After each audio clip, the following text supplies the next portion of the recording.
Hi, Lucy. Hi. It's always so awkward, isn't it, to be like, hey, like we've never spoke before. How are you? I know.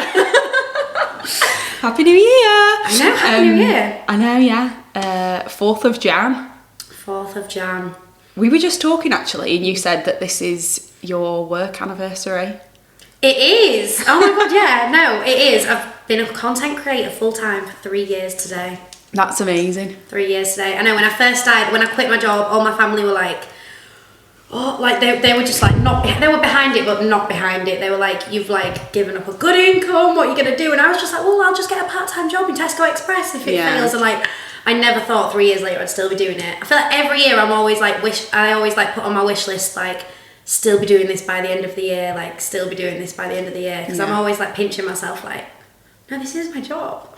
But yeah, 3 years ago, but I never ever thought I would still be doing it. What were you doing before content creating? So my degree was in events management. And then I used to be an events manager. Oh, I love that. Yeah, so I was so excited to get into events, and then lockdown happened and there were no events, like straight after my graduation, and I was like, right, what am I going to do? So I ended up working in like social media and PR for like a social PR agency.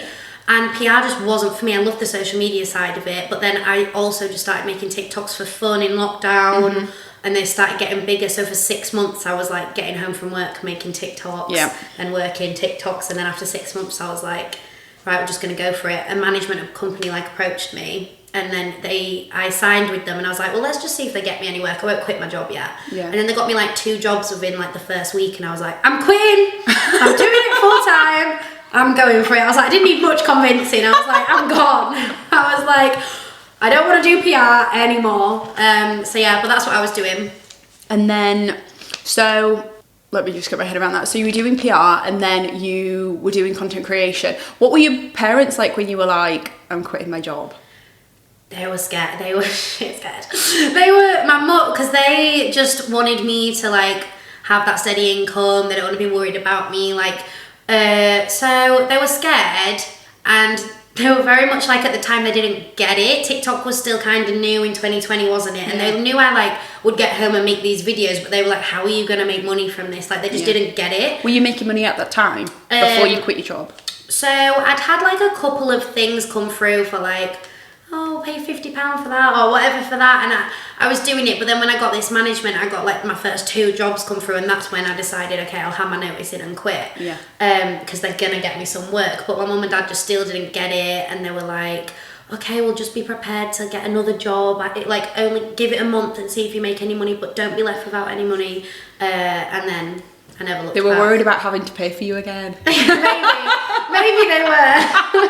I think they just didn't get it at first, but now they're like my biggest fans, and my mum's constantly on my TikTok page liking it. She goes on all my lives. She's like my #1 fan, so I love her to pieces. She gets it now. Yeah, I guess it's so weird because they, not to be like super old granny, but they didn't have social media, so not for them it's like a... My mum and dad, they only got TikTok because of me. And then they got Instagram, I think, because of me, because they want to see what I'm posting and things. But yeah, my mum's like the Facebook era. She's got Facebook. I don't think my dad has Facebook. Like, I'll just get like, he won't go on like his social media at all, and then I'll suddenly get like 20 likes from my dad. I'm like, oh, he's obviously just gone on to look at what I'm doing. I love that. So cute. I guess like your journey with content creation, because obviously did you mainly start on TikTok? Yeah, I would say I'm still, when people ask me what I do, I say like content creator, and I definitely did, like when I first started out, I was doing like 3 YouTube videos a week. I really got into the YouTube side of things. Then I think after 6 months, I just got impatient because it's a lot of a longer game. And then I do post on Instagram, but I wouldn't say I'm like the Insta girl. I still just tell people like, oh, I'm a TikToker. Like, I think TikTok for me, it was just like, I first started doing it, just doing the viral dances, and it's just like a fun platform, isn't it? Yeah. And then obviously as I've gone on, like, you can monetize it, and like I've become a content creator on there, but I just think it matches my personality so well, TikTok. Yeah. Let's go into that a little bit more then, because we were talking a bit before about like pressures and stuff, and you being completely yourself on there, and I think TikTok's a really cool platform for being able to do that. But have you ever felt pressured, or you might have even done videos and you look back now and you're like, God, who the fuck was that? Or like, I was doing that because I thought I had to fit a mold or whatever. Have you ever been in that situation? I look back at that Instagram content, it was like, I definitely was just trying to be like the influencers that were on there. I wasn't being me. I was just like, I was even going to locations to try and look. I just think that wasn't me. Whereas when I look at like my TikTok videos, I'm like, now I can understand and see why the TikTok went off and the Instagram didn't. That's so interesting, actually. Because people are watching that. I look like I'm enjoying it. Whereas like the photos I was doing before, and like funnily enough now on Instagram, like I will still try and set up like shoot days to get like the content for the outfits and things, but it's when I'm posting things in the moment or where it's a life dump or life update post, they do so much better. Because I think even on Instagram now, people are wanting a bit more of like that real, authentic. But yeah, TikTok for me, I'm just my weird, goofy self, and I feel like you can be on there. Yeah, I had the conversation similar with another guest on the podcast earlier this week, but he was also saying like it just allows you to be yourself and people relate to it more because it's such that's the we are word. all like one-dimensional. It's a more relatable app. That's what I'm saying. Yeah. It's a more relatable app, and because of the For You page, it goes to people that are wanting that kind of relatability for them as well. Like I'm not going on someone's page that wants like cooking videos or this or that. So I don't know, I just feel like TikTok works really well, and like all the messages I get from like girls or guys that follow me are like messages like, oh, it's so relatable, like, oh yeah, when you did that, like I do things like that. So it's just a more real-time platform as well, so you can, something can happen, you can post it, so people just love that they feel connected to you and it's like happening right now, whereas like Instagram's a lot more like, we could be posting a photo you like shot last month. So people just feel a lot more connected, I think. Is there anything like, what is the realities of the behind the scenes of your life? I feel like people, we were actually talking about it, weren't we, like how time consuming, or like sometimes it's a pain in the ass to make content when you just, like you were saying, you just want to get ready or you just want to cook or whatever. Like what's the behind the scenes of your life or the reality of being a content creator? It's not the glamorous life. I have like little cousins and like everyone literally thinks like you put makeup on, you put your outfit on, you go to an event and you come out and like repeat. And you literally like, no, some days I just like I'm getting ready on live and people are like, where are you going? I'm making like 3 videos and then I'm taking it off and getting into bed. Like I'm not living a glamorous life today. But no, I'd say the like realities of it are, I think people especially think, okay, one, you like living the life, and you do to a sense. Like I love my freedom with it. That's the best thing about doing what I do. Like I can work when I want, make my own work schedule. If I want to work from midnight to 2 a.m, I'll do it. If I want to have the day off, I can. If I want to do a full day working, like, so I love that I can then go away on holiday when I want. So it gives you a lot more freedom. But I think people think you're like rich and you make all this money.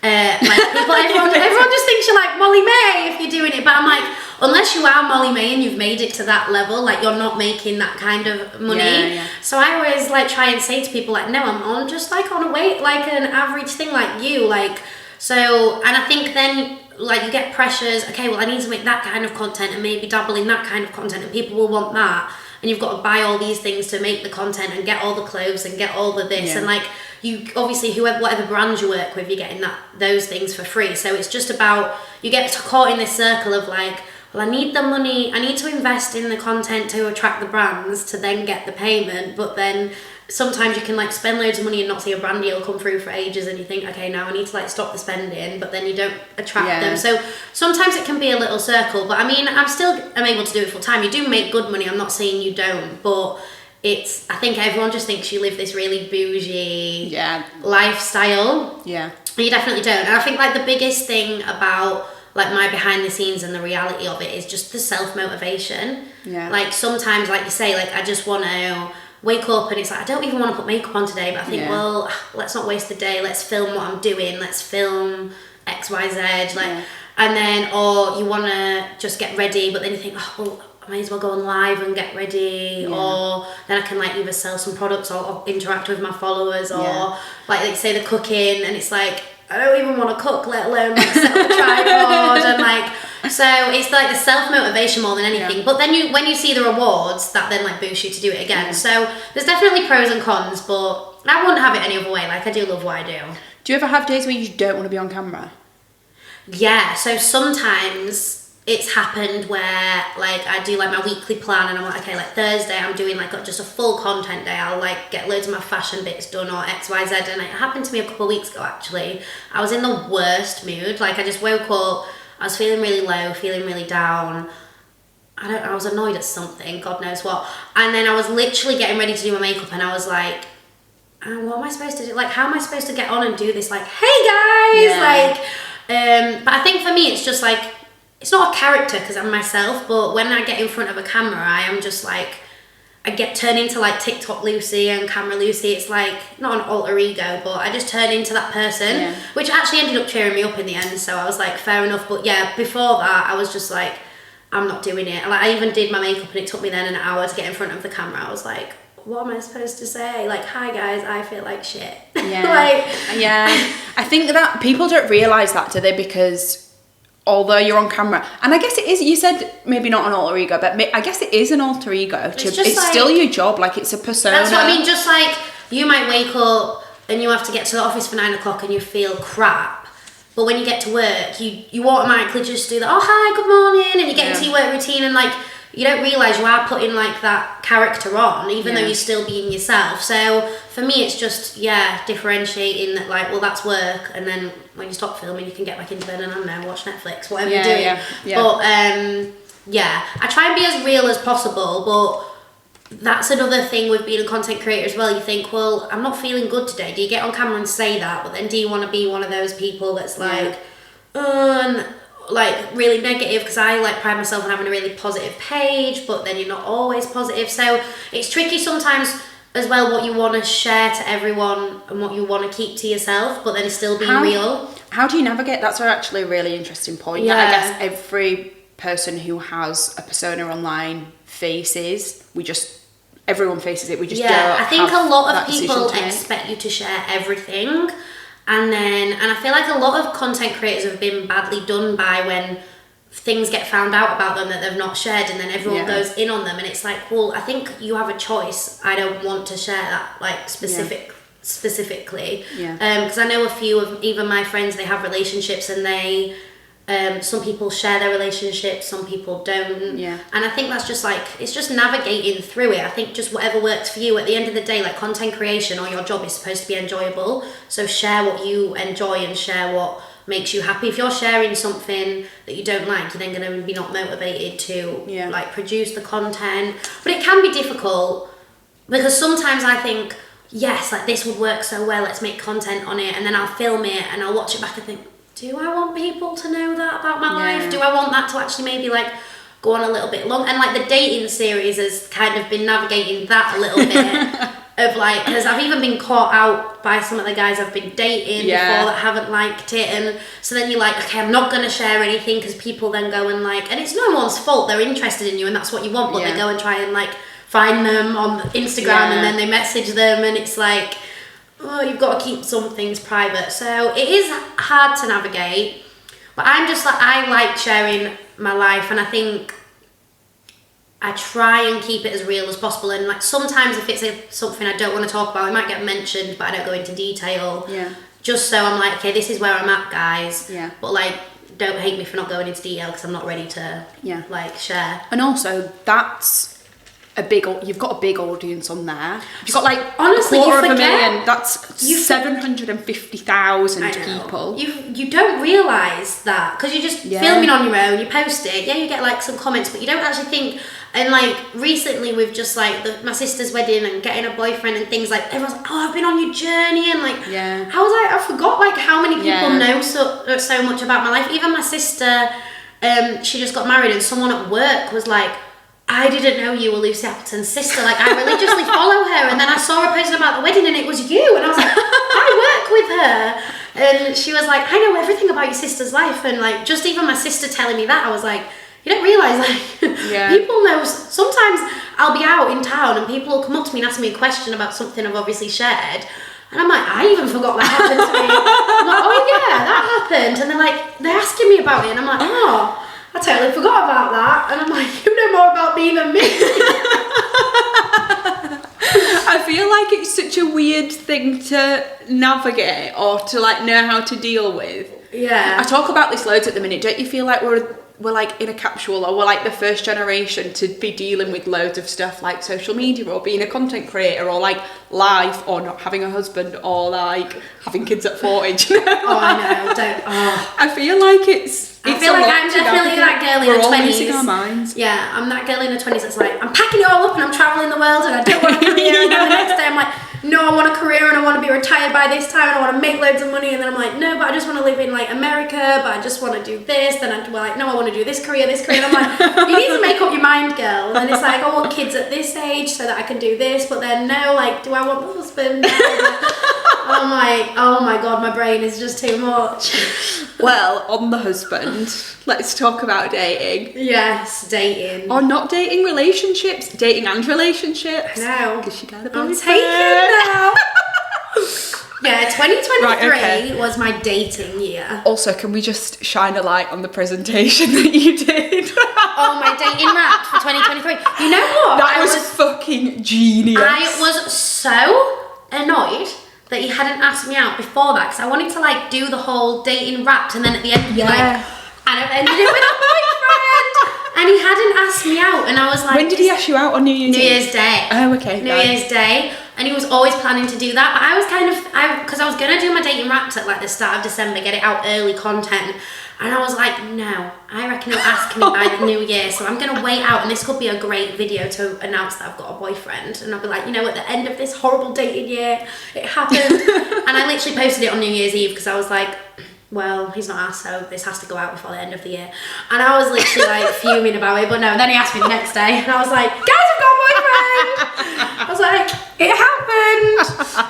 At least you got another piece of content. I know, literally. But I realised, I was talking to my sister yesterday, I left 3 dates out of that came to me after, because one of my followers commented being like, oh yeah, I remember board game guy, and I was like, I forgot to put him in. And then there was like 2 other guys, they were obviously really bad dates that didn't go well at all, that's why I forgot about them. My brain had obviously put them elsewhere.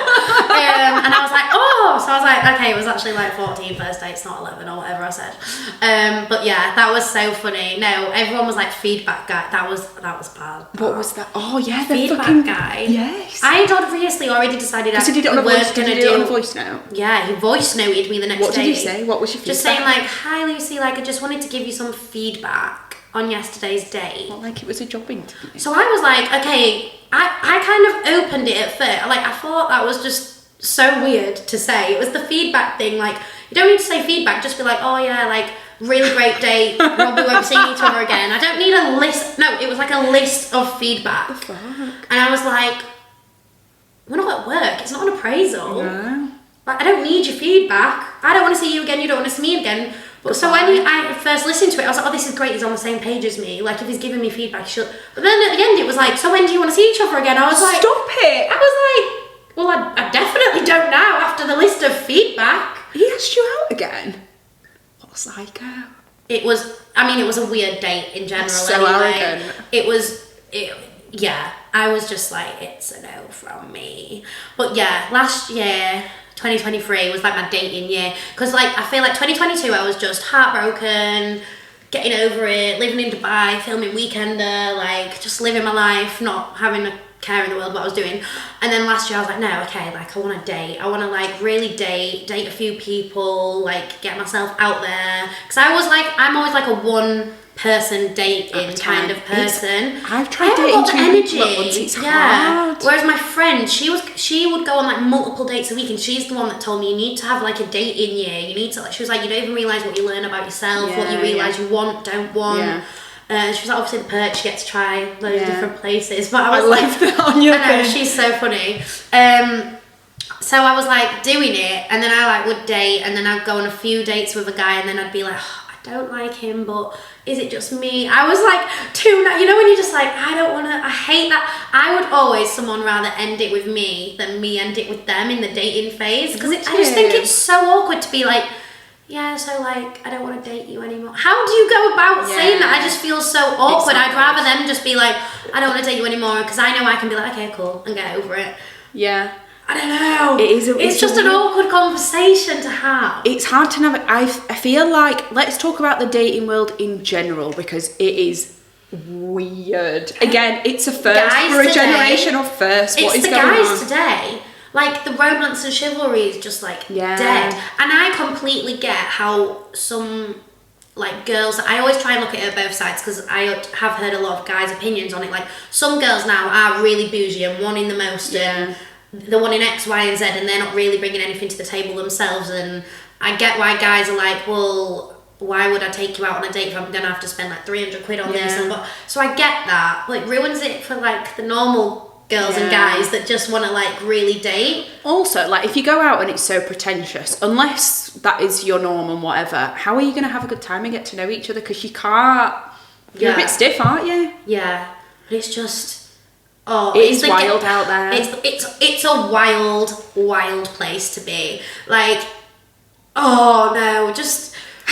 I'm getting flashbacks to my dating. You met, like, I wanted to talk to you about this because I feel like the presentation, one fucking lol, because that is great, but I feel like you're in every girl's head in that presentation. Like, every girl who is single or who is dating or is seeing someone or is in a new relationship has gone through all of that stuff. Dating guys, fucking weird feedback voice notes. Like, how do you navigate it? Also, how do you pick yourself back up? Because it's so demoralising. It is a confidence crusher. I think...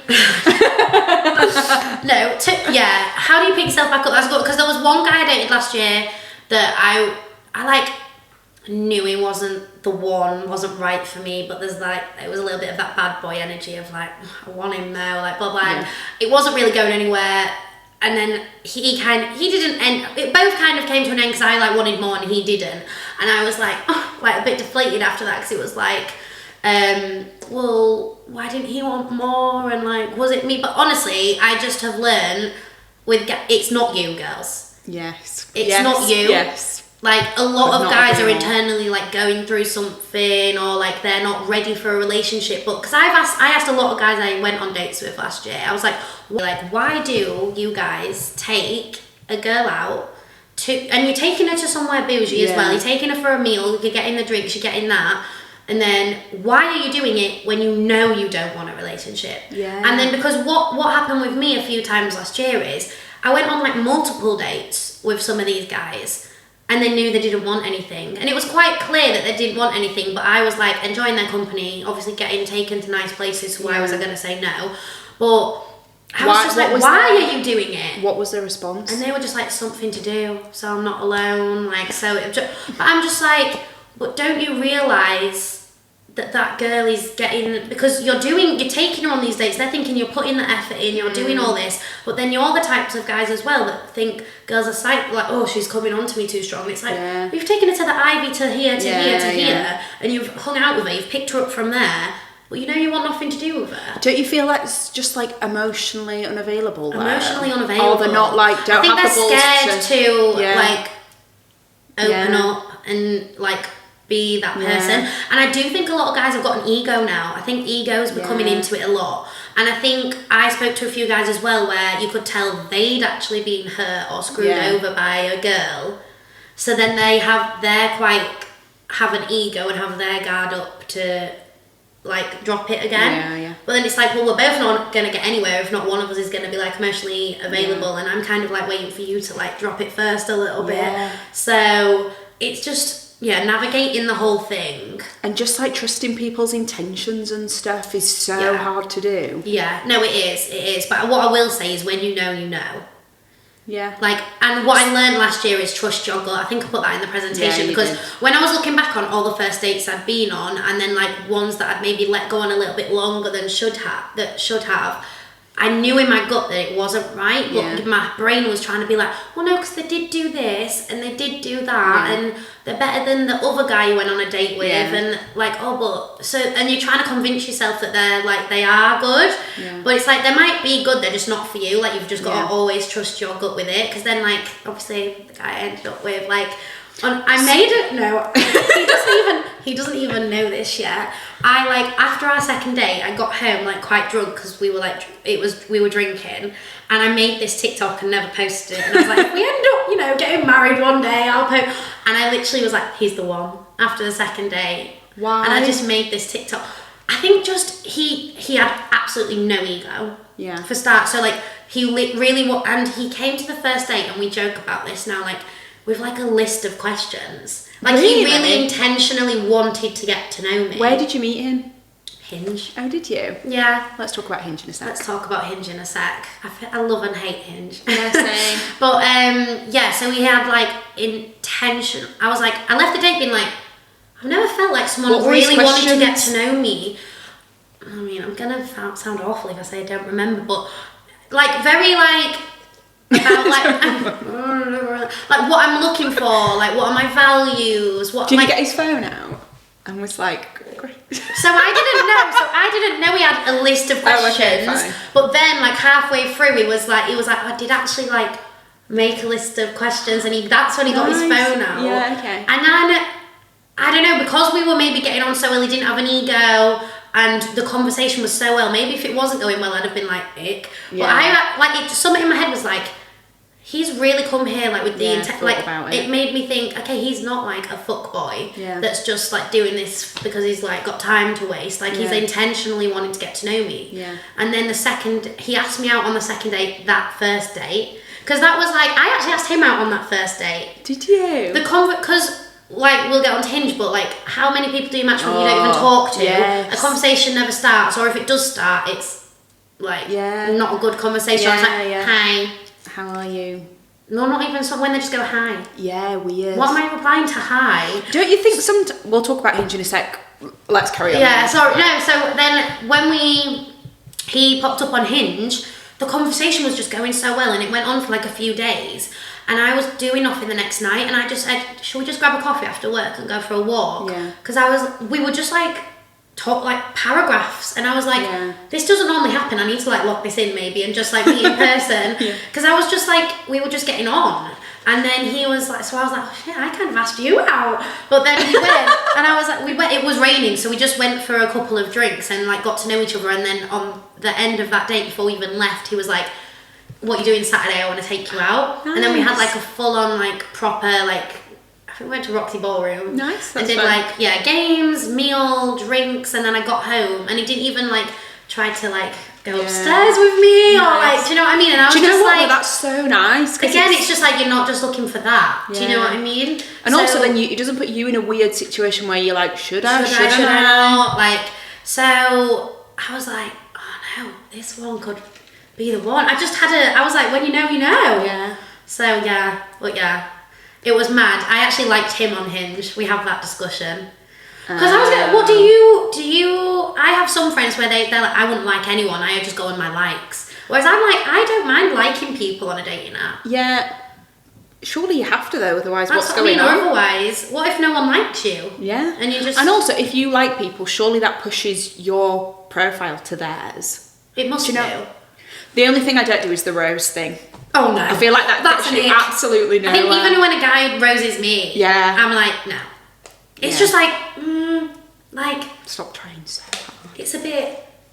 icky. It's a bit icky, isn't it? It is. I know, but then I feel bad because maybe this is why guys are a bit weird and don't know what to do now, because so many girls speak up about their icks, and like, because I do have some friends where they're like, well, you want to put it on a girl, but you think, well, what she's gonna think I'm like an ick, or and me and my boyfriend were talking about this because I was like, oh, like, what were you like before? Would you go up to a girl in a bar and stuff? And he was like, well, no, because what if she thinks I'm a freak? Like, you never know with girls whether they're gonna react like, because if they don't fancy you, they're like, what a weirdo, like what a freak. But then if they fancy you, it's like, oh, he came up to me.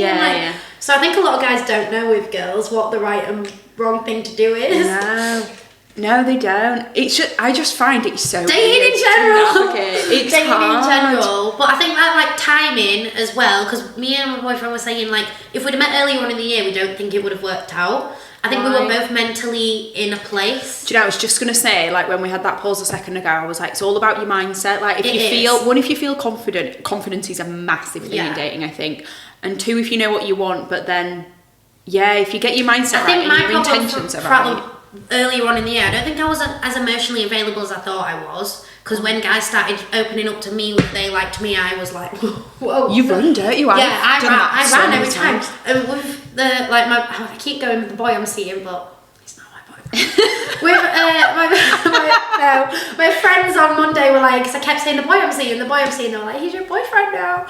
But even with him, when he first told me he liked me, it was after like, I don't know, like 5 dates or something, and he was kind of wanting to bring up the conversation of like, not like what are we, but he wanted to just establish that he liked me, sort of thing.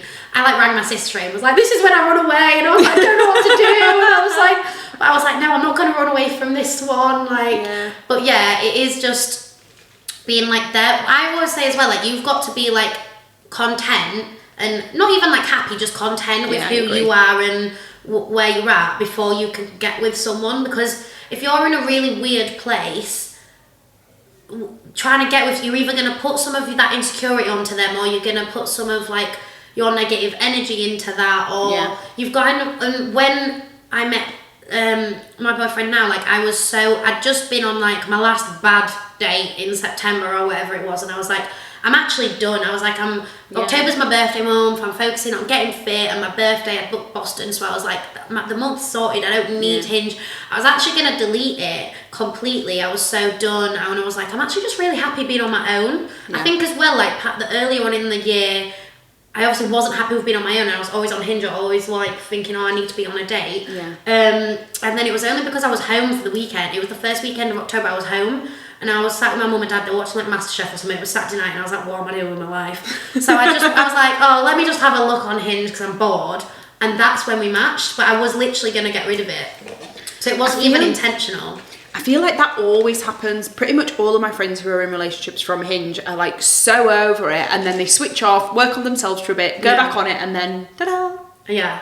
Someone is there. I know. You really do have to be like in the right place. But I would say like give Hinge the benefit of the doubt. It is the only like dating app I've used that you actually do get dates off it. Yeah, you do. I think like you get consistent dates, like the guys on there, you have some really bad dates, but I think that's just in general, you can have bad dates, but they seem to like always be like who they are and like normal and like, well, not 100% normal, but no, they are. There is I think it's a good app, and I think well, there's proof, isn't there? Like pretty much all of my friends who are in relationships have all met their boyfriends on Hinge. That's the only thing when people go, oh, but I wanted to like tell our kids a story of how we met and this and that, but we have to be like, we met on Hinge. But I was like, yeah, but just like, make one up. What if like you say it, the more real it becomes.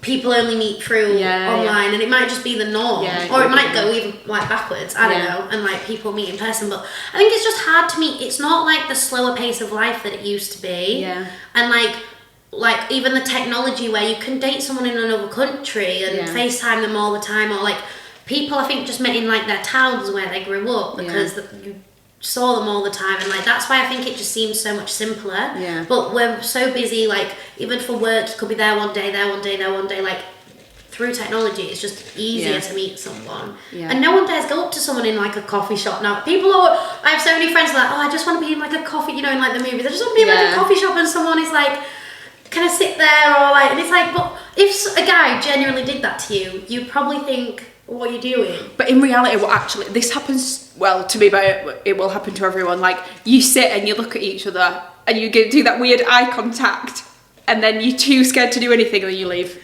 And then you're like, fuck, that could have been the one. I know, I love giving the eye though. Like, you know, like receiving the eye. How do you do it? Oh no, don't ask me to do it all the time. I feel like I definitely need a couple of Prosecco's in me to give the eye. But no, that's why I always loved, like, so I obviously worked abroad and was a rep and then lived in Dubai a bit. I think I love a pool party me for like that meeting someone vibe. I feel like that's why there's a lot of holiday romances, or people go, oh yeah, we met in Ibiza, or definitely. I have so many friends that are like, oh yeah, we met in Ibiza at a pool party, and then they carried on like talking. I'm like, pool party's a great vibe. It is a good vibe, isn't it? Good vibe. It's a good one.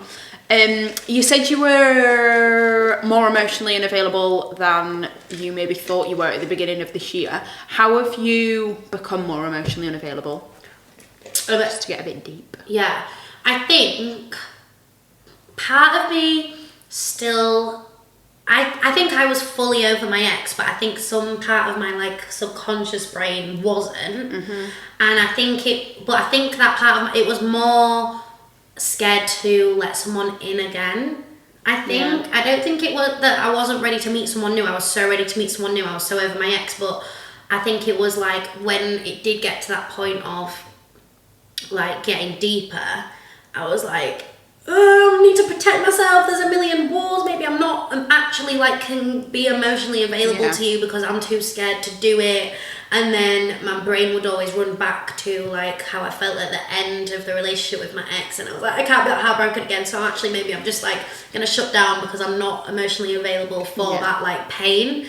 And then I think as well, it was just a case of like deep down knowing they maybe weren't the one. So why would I be emotionally available to you? But I think actually like dating a lot of people helped me be more emotionally available. And I don't think there's like people, like I got a lot of comments being like, oh, another date, but that's what being single's all about, like going on a date and meeting new people. You both don't owe each other anything, like you're both just meeting to get to know a new person, and it's totally fine if you don't like each other, or it's totally fine if someone's only doing it because they want to get more confidence, or because when on that first initial date you don't owe the other person anything. You might be doing it for a selfish reason, you might be doing it because you want to find the one, so I just think actually like going on dates and it just helps you learn. I mean, you know how to date already, but it helps you learn how to date even more. Made me learn, because I think at the start when I started dating, the guys would go, so what do you want? I wouldn't know how to answer the question. Whereas then like as you date more and you learn, you think, oh well actually from that guy I didn't like that, and from that guy I liked that, so I would want that, and I would, and then it just helped me realise what I wanted from a person more. And then obviously by the time it got to that list of questions on my first date with my boyfriend, I was prepared. I was like, this is what this year's been leading up to. I know what I want now. It was all for a cause. It was all for a cause. I love the great. You're never going to let him live that down, are you? No, I'm not. I did say to him as well. I was like, some of the questions I didn't know the answers to, so I did bullshit my way through them. So I was like, oh my god, I don't want him to think I've not got my life together. I don't have an answer for this because I like him. But I can't be like, too out there, because then he'll think I'm like this, like, I don't know, whatever. I was like, I've got to stick by what I'm saying. But I was like, I think I was just so much more like, oh no, this is what I want from someone. And I was more content in myself, for sure. And I think that made me more emotionally available, because I was like, even when it was getting to the point, okay, I was like, I'm starting to really like him now. What if he now backs off? I was like, well, you know what? I'm so content in myself, I'd be upset. But if we ended now, I'd be fine.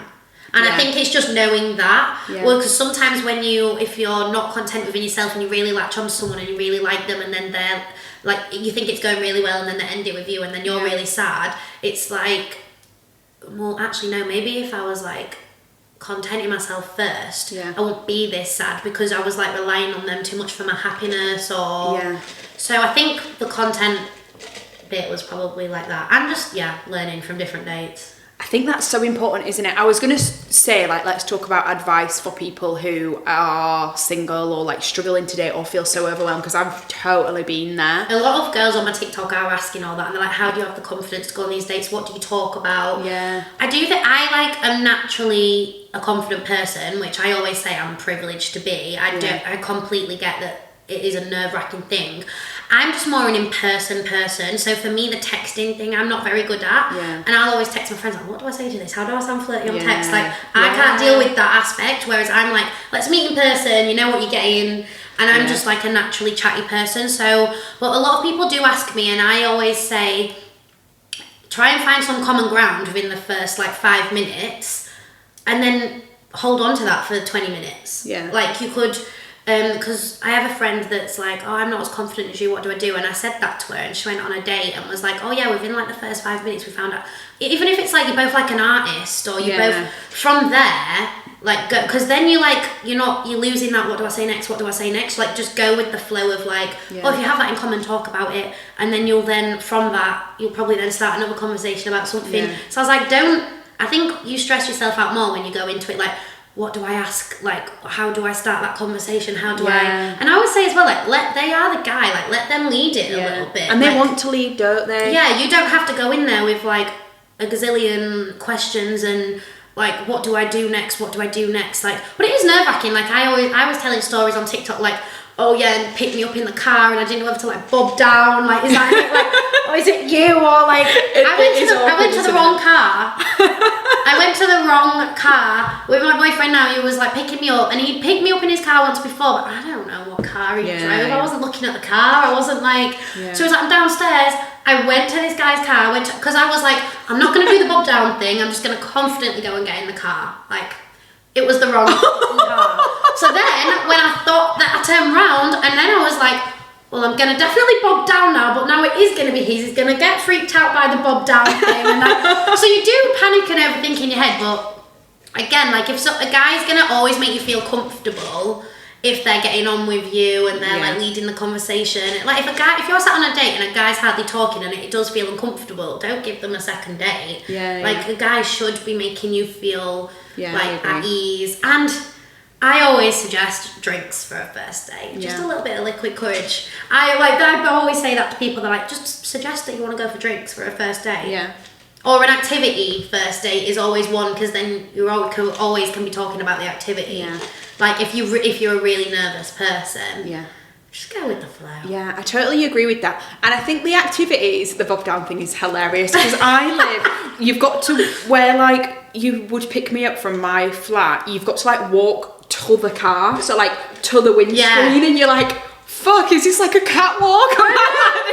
This is the one first impression, and I'm like walking down the runway. And you're like, oh, we'll meet here. And they're like stood outside the restaurant, like waiting for you, and then like they see you get out of your taxi and you just walk in, and then it's like, do they walk to you? Do you just you meet, or are they gonna just stay outside the and then you're just thinking like, it could be just like a 10-yard walk or a 20-yard walk, and you're thinking, this feels like it's forever. And then like, I'm always in heels, and it's like cobbled streets, and you're like, just don't fall, just don't fall, just don't fall.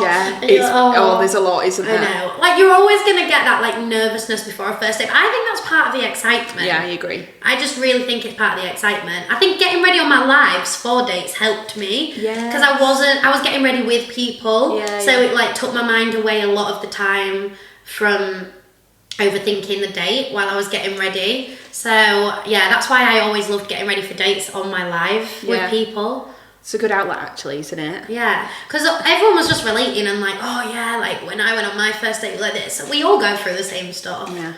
I also think, just back to that overthinking thing, like when you're on a date, because I used to be someone who was like, what am I going to say next? I even do it I used to do it in social situations, like, what am I going to talk about? What am I going to say next? But the more you're thinking about that, like, you're in your head and you're not present. So like, that's what I mean, and I don't think you're being your true self. No, totally. I'm totally, and I think that's why people panic, is they're like, I want him to like me. Yes. I am totally okay with, and I think this has happened to me in the last like year and a half, but I'm like so okay with people not liking me. Like, if I went on a date with someone, or even if I was trying to make a new friend, like with a girl, and they were like, you know what, like, you're just not my kind of person. I'm fine with that, so it wouldn't offend me. So that's why I'm just like, just be present in the date, be present in the moment, be yourself. Because if they don't like you, they weren't your person anyway. Like, totally, and that's fine. Like, and as well, like, I was doing that a lot at the start of last year. Like, oh, I hope he likes me. I hope he likes me. And it was a few people on my live actually being like, no, you're judging him, remember? Like, he's, as much as he's judging you, you're judging him. Like, do you like him? Ask yourself that question at the end.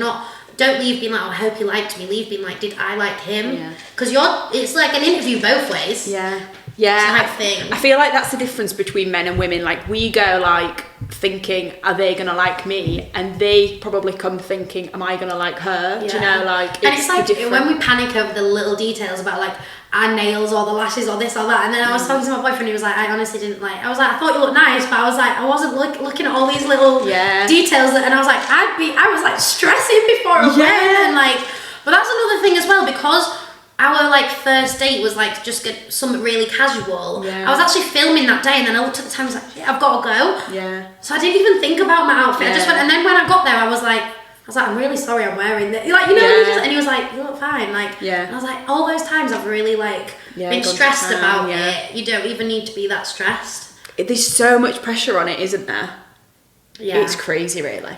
It is. That's why I do think like a lot of like relationships start out really well when they were friends first, or they've known each other, because that takes the pressure off it. I think when you meet someone on a dating app and it's the first time you're meeting, it's like, oh, like they're judging me for the first time on this. Whereas if you've like known someone before, or you work with them, so you've got to know them without the pressure of dating. Yeah. That's why like a load of people like meet in the workplace, don't they? Or like, so I do think like that's obviously the like less pressured way of dating. Yeah. I think it's all fun and games though. Do it for the plot, why not? Yeah. I think it is now, but I used to be someone who was like so insecure and like so timid and shy, and it was weird and awful. But now I'm so much more confident. And now I enjoy it. Whereas for like the past 5 years, I've been like, oh, this is awful. Go on the date and enjoy it. I mean, I was going to say, what is your advice for someone? 9 times out of 10, it's a free night or day out, because the guy normally gets it. So I love that you admit that, by the way, because so many girls are like, I want to go half. No one wants to go halves on a first date. If a guy don't pay for me on the first date, they don't get a second date. Love Sorry. Cancel me. No, only because, and I said this on my own podcast, so many guys have told me, if we like a girl and we want a second date, we're paying. If we're wanting to impress her. If we've thought, never going to see her again, so we think, well, let's be cheeky and split the bill. So if a guy asked me to split the bill, I'd be like, they're not that interested. Yeah. Facts. Good point. It is a good point. But yeah, so I'm just like, just see the positives, have fun with it. And at the end of the day, even if you get home and it was the most awful date ever, you had a free day out, and you and your group chat have got something really funny to talk about. The amount of laughs me and my friends had from my dating life last year was hilarious. Yeah. Like, so... I think you make a really good point of like picking the things that you know that you want. I don't think you can tell what you want and what you don't want unless you go out and That's what I mean. Exactly. And I think that's why at the start of the year, when I was getting asked those questions, I was like, I haven't dated in a long time. Like, I don't even know. Like, when they go, so what do you want? What are you looking for? Like, where do you want to be like this time next year? Like, and I think even like the start of last year, I didn't even know the answer to that question. Like, where do I actually want to be next year? Do I want to like move abroad? Do I want to do this? So then I was like, actually, how can I date if I don't know the answers to these questions? But then I only found out the answers by dating. So I do think it's just putting yourself out there 100%. But then from going through dates, I learned what it was I wanted. Oh yeah, that was what I was saying. So even if you're like, okay, I know I need to put myself out there, I know I need to go on dates, there's no way I'm ready for a relationship yet, but let me just test the waters, go for it. Because you never have to see this person ever again, and they might be the one, you never know. But just, it is putting yourself out there, and I know that's the worst advice to give someone that is shy, not as confident, but unless you try it, you're never going to know. And like the more you just keep yourself like in your house, like not doing it, the more you're going to overthink why you can't do it. Whereas if you go on, I think once you go on one, you get home and you think, oh, it wasn't as bad as I thought. Like, even if it was a bad date, I think as well, just getting through that first really bad date. Well, if you can go on another date after that, you can go on any date. Yeah, totally. You've got to, like you said, you've got to kiss frogs, and you've got to just weird. I don't think you're weird. Not like now. But I liked going on dates. Because someone said to me once, I think it is fun if you let yourself have fun with it. If you That's what I mean. It's all about your mindset. It's just a weird, icky feeling. If you go and you're so tense and you're like, I don't know what to talk about, or you run into the toilet because you feel shy, or it's just an awful experience. I know. Someone said to me on one of my lives a few months ago, they went, what's the worst date you've ever had? And I answered, I was like, I don't actually think I've ever had a bad date. Like, some things have happened on the dates where you've been a bit like, we'll see you again, or like and funny things that you can tell your friends about. I was like, when I go on a date, I'm just in the moment, and whether, even if I've decided in the first half an hour, 2 hours, we're not going to go on another date, I still just enjoy it. I'm still just like, well, this is a new life experience. I've met someone new. Let's just go with it. So I never look at it as like, that was a bad date. That was awful. You've learned something. Take the lesson. Like, grow your confidence. Yeah, you're there. You may, even if, I think sometimes if you decide, okay, we're never going to go on a date again, use it as an opportunity to just talk to someone and you never know. Put yourself out there, honey. It's a crazy world. It is. It's a real crazy world. It is. Let's, we were talking before, weren't we? But let's talk about insecurities, because I feel like when you're a content creator or when you have a social presence, and I've heard you talk about this on your podcast as well, but everyone sees a shop window into what you want them to see. Yeah. And I think when you have a big following, or when you are a fashion influencer, or you delve into beauty and all of that kind of stuff, people, whether we like it or not, there's an element of people coming to your page because they like what you look like and they like your style and they think that you've got this amazing world, or they build a reality of you in their own head that might not necessarily always be real. Yeah, 100%. And we tell ourselves that people that we see online don't have insecurities because how can they? Because they're in front of a camera all the time and they ooze confidence, etc., etc. But everyone has insecurities. So not what are some of yours, because I don't know if it's fair or not to like ask you that question, but how do you deal with insecurities doing the job that you do? Yeah, it can be hard, especially if you're having like a really like self-hating day and you've got to get in front of the camera. Or I think the hardest thing for me with this job is I have to spend a lot of my time on social media looking at trends, looking at what people like, following other creators to get like inspo, or just to be able to interact with them. So a lot of my job is actually just being a person scrolling on social media, which then creates that comparison culture. So I get a lot of my insecurity probably from that comparison culture of like, and you don't, because I always used to be like, I don't look at someone and feel insecure.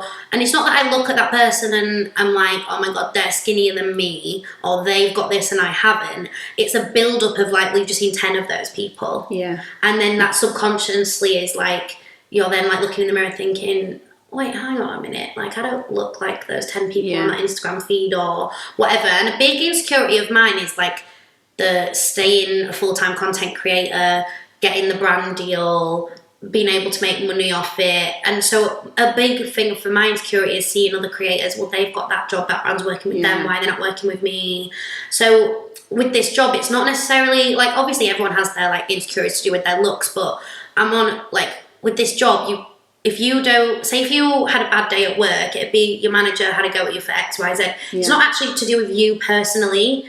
Maybe a task got done wrong, and you can go home and completely leave it from your brain. Whereas like if you're not doing well in like my job, it's like, well, it's a problem with me. Yeah. People are interested in me. They don't want to watch me. I'm doing something wrong. Like, is my personality not better than theirs? They're funnier than me. Are they storytelling better? So you're constantly analysing yourself, which I think then puts insecurities into you. So I have definitely had to learn to stop looking at like the whole they've got that. No, they might actually be more niche in that. That's why the brand's working with them. Or okay, well, let's not see it as the negative. How can I improve my content then? Or like, and you have to just be like, well, no, they might be funnier, but there's no point me trying to be a comedian TikToker and get more brand deals because I can't keep that up. I'm not like a comedian. I'm not. Have you done that? Have you tried to step outside of something? Well, we spoke about it a bit, didn't we, in the beginning, but have you tried to create content that then doesn't feel like you or organic to you? Yeah, so I love my beauty.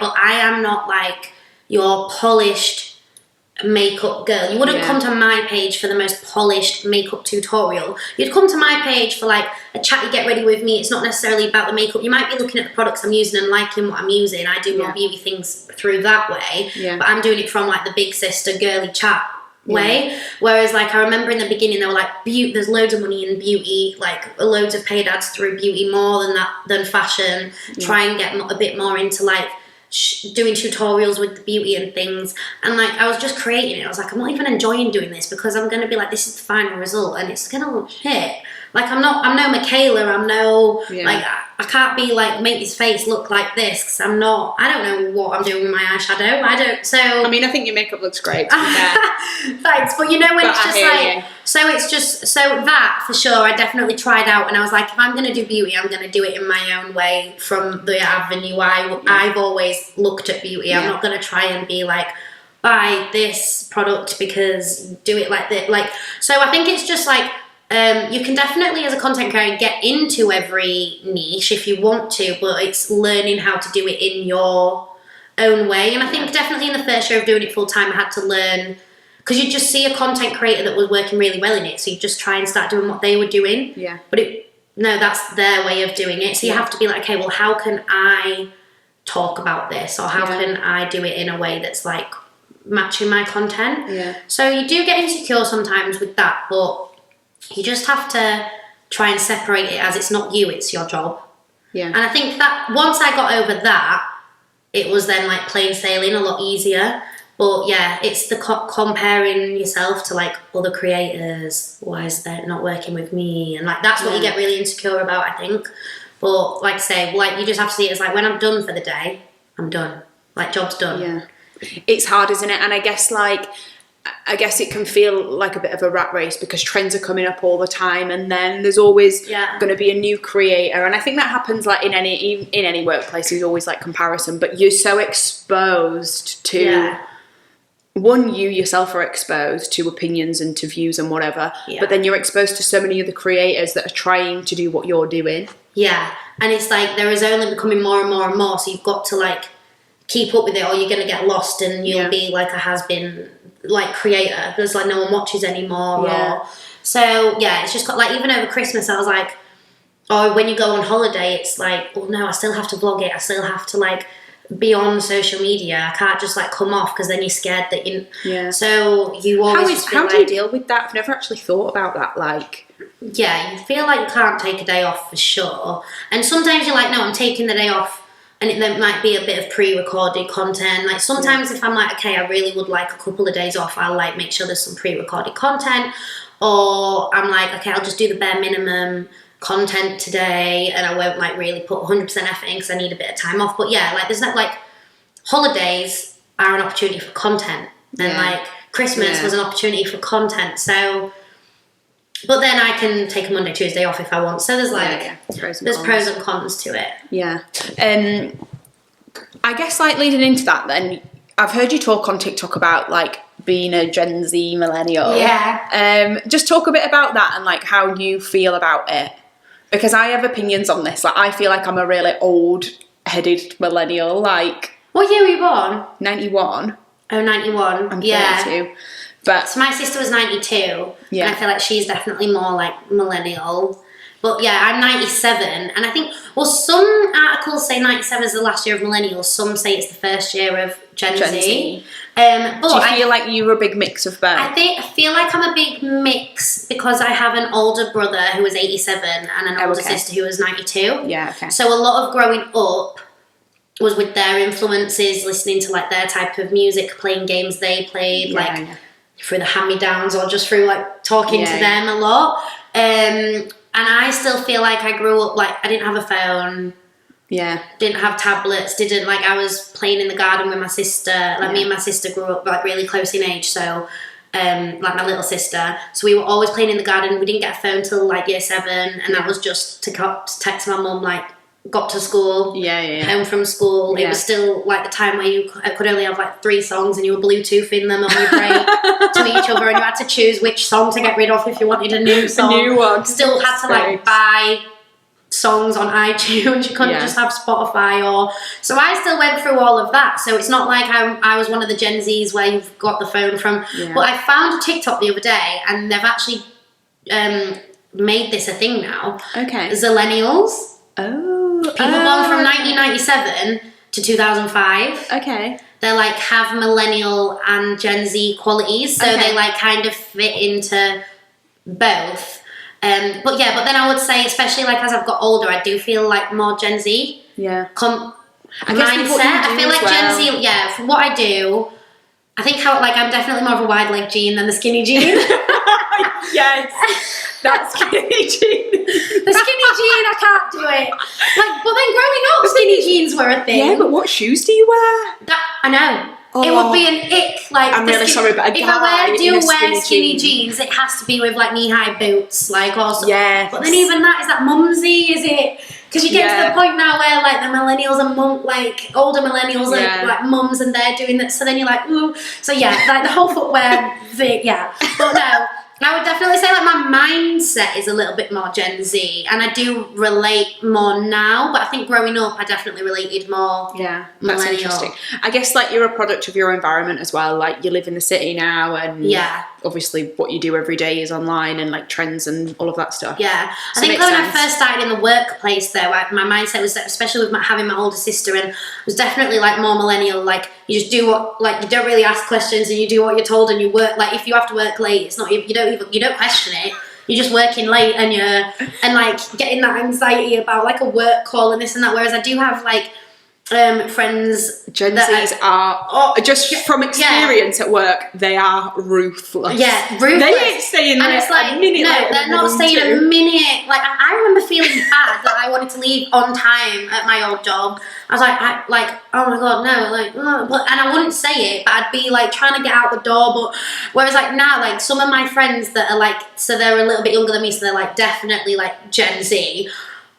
Things they even like bring up to their boss, I could have never. It's savage. Yeah, but now I'm obviously like, I work for myself now, and like the environment I'm in, I'm trying to get a bit more like that, but I definitely still do have some of my Millennial in me when it comes to like the workplace. I'm like, sometimes I hear and I'm like, you didn't just say that. I know, but you know what? I love those TikToks though with the Millennial and the Gen Z workers. I'm like, oh, you need to get onto that TikTok. Okay, it's great. It is so good. It is.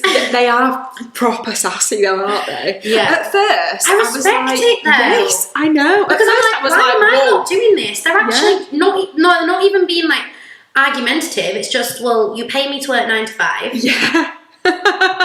So I'm going to work 9 to 5. Yeah, I know.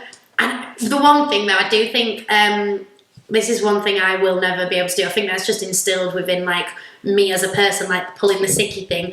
Gen Zs don't mind pulling a sickie, do they? No, I could never. I couldn't. They don't mind turning up to work hungover and telling everyone. I just think it's fucking I just great. think like if I went out the night before, I'd be so overthinking. Like everyone's gonna know that I was out. If I come and act hungover, it's gonna be a. But yeah, they're just like unapologetically themselves. Yeah, I prefer the Gen Z mindset. Yeah, I do, yeah. So that's why I always try and hold, like I work on my mindset a lot, try and hold on to the more Gen Z side of me for that. Because I just think millennials, that's the whole like, anxiety's become a thing. I think that was the Millennial. Yeah. I feel like Gen Z are very much like, you can be who you want to be, you can do what you want to do, you can achieve what you want to achieve.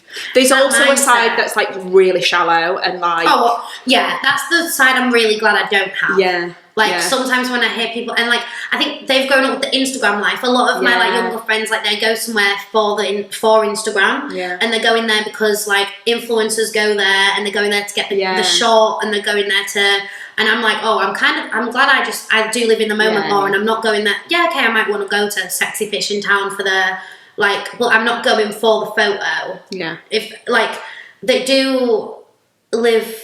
Some of my friends live, and I'm just thinking, okay, I'm glad I don't have that mindset, because I obviously grew up without like that. Instagram was a new thing. I'm so glad that you didn't grow up with like I like social. I've had a weird relationship with it, but I like it. I do think I'm glad that you didn't grow up with it. So glad and so happy, and I do think it's like you can't police it, and you can't like it's never going to work. But if I could make a rule, you don't get like Instagram, Facebook, and all. I think. I was allowed to get Facebook when I was 13 because that was the age you were allowed to get it. So I think I got Facebook when I was 13, and then Instagram came a couple of years after, didn't it? Yeah. So I was around 15, 16 when I got Instagram. Yeah. And if I could like make a rule, that would be it. I'd be like, as if up to the age of 14, you shouldn't have social media. Yeah, I agree.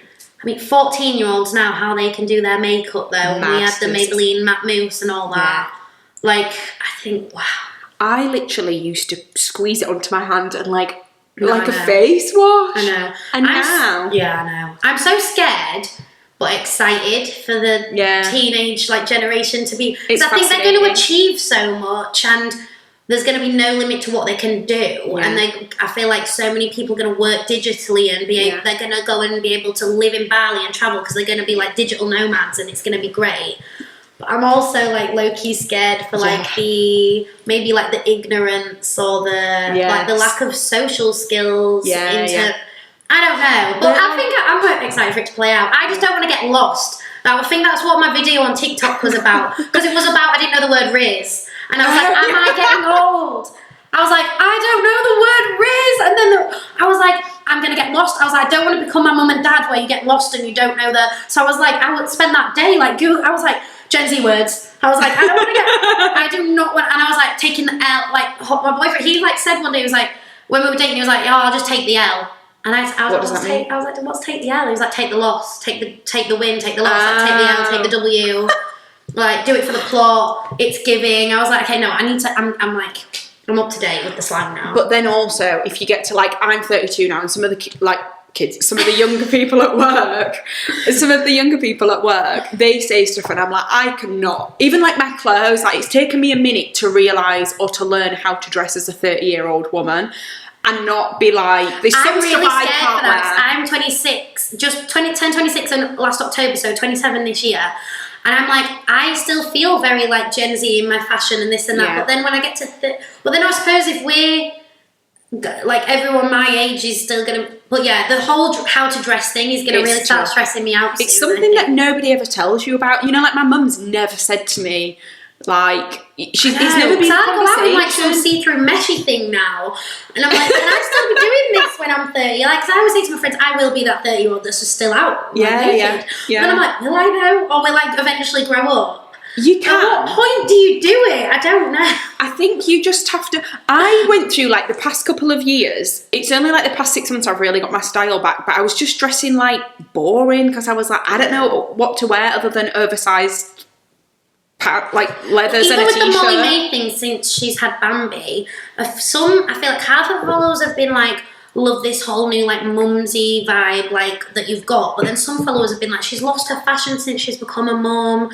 But also priorities have probably just shifted. I know, so then it's just like, I think it's just this whole thing of like people having an opinion, but I just think like this whole podcast, how to be like, just like how to be yourself. How to be yourself, you through. That's why I love fashion and why I create fashion content. I'm myself through what I wear, and that's my artistic outlook, for example. And it's not fashion for other people; it's whatever it is for yourself. But you just do you.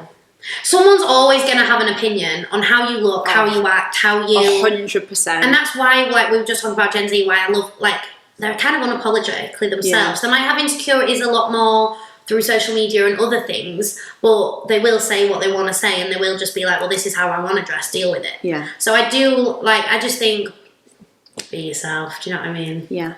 To close then, what are your top tips on advising someone how to be themselves? How to be themselves. What a good question. I think having the right set of people around you is one. I was lucky enough to have like the most confident mum and nana, and like then grew up with sisters who like are biggest hype girls, and then so I always think just had natural confidence from that, because even if the outside world at school or wherever it was a bit harsh, I could come home and be in that confident outlet of, well, I can be who I am. Like, so having like great people. If you're feeling insecure after hanging out with a friend, get rid. Are they the right friend for you? So I just think like me and my best friends now have got to a point where we're just so secure in ourselves and our lives. Like when we hang out, we're so happy for each other. No one's jealous of anyone. Yeah. I think having the right group of people is so important, because then when you leave feeling good, and then that's just like a booster for yourself.